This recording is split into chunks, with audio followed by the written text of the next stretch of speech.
Plus, there are many unanswered questions about the murder-suicide of investigator David McGowan and his family. Right now, an exclusive investigation reveals possible connections to a triple murder more than 25 years ago. It's 11 o'clock, time for news. Now from the Desert's news leader, KESQ News Channel 3 HD at 11. Hello, I'm John White. And I'm Tamara DeMonte. Tonight, new developments in a year-long News Channel 3 investigation. The Riverside County Sheriff's Department is looking into possible connections between a triple murder in 1981 and a murder-suicide in 2005 that claimed 6 lives. It's a story you will only see right here on News Channel 3. The reporter, Nathan Baca. Tamara, John, we have internal documents from the Cold Case Division of the Riverside County Sheriff's Department showing the depth of the investigation. We will not reveal the investigator's identity at this time, since the documents show their lives may be in danger. The investigation ranges from a local Indian tribe to the top levels of the federal government. Nicaraguan arms deals, weapons testing on local Cabazon Indian land, and a lawsuit alleging conspiracy from the highest federal officials in the 1980s. All of these are now being investigated by the Riverside County Cold Case Division.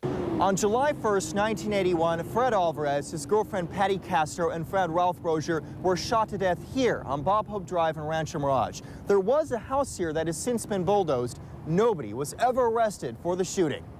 Family friends say Cabazon Band and Mission Indians Vice Chairman Fred Alvarez was going to blow the whistle on this. Documents from the early 1980s show a business partnership between defense contractor Wackenhut Services and Cabazon manager John Philip Nichols to form Cabazon Arms. The tribe that now runs the Fantasy Springs Casino was a pioneer in Indian gaming, starting with a small card room. Nichols allegedly planned on using Indian sovereign land to test and build pistols, assault rifles, sniper guns, and rocket launchers. The partnership was interested in biological weapons that could be deployed in small countries. 25 years ago, the offices of Cabazon Arms were located in this suite on Requa Avenue in Indio. This is at the heart of the Iran-Contra scandal that affected President Reagan's administration, where the weapons were sold to Central American groups to pay for the release of hostages in Iran.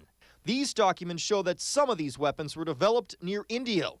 3 people may have been murdered to protect that secret. Cabazon business manager John Philip Nichols later went to prison for murder solicitation, but tribal officials say that any connection to the Alvarez triple murder was, quote, ridiculous and malicious. Wackenhut Corporation declined to comment, but denied any wrongdoing in the book Return of the Buffalo, the story behind America's Indian gaming explosion. The murder case has been reopened and closed multiple times in the past 27 years. Sheriff's investigators have asked friends and former partners of District Attorney Investigator David McGowan whether he was working the case in 2005. An investigation concluded that McGowan murdered his family of 5 before shooting himself. Surviving family members tell News Channel 3 they believe the investigation was rushed and incomplete. Sheriff's officials now tell News Channel 3 the District Attorney's Office was not investigating the Alvarez case. This document says otherwise. Former DA investigator and current Indio Councilman Gene Gilbert handled the case in the early 1990s. He uncovered that a weapons test was held in Lake Cahuilla with 2 Nicaraguan generals present. It is unclear at this time whether investigator David McGowan was working on the Alvarez triple murder before his 2005 death. What is clear is that the Sheriff's Cold Case Squad is taking it seriously and reopening a case, and in the words of the investigator, they do not want to continue working based on the number of people who have met an untimely demise while doing so.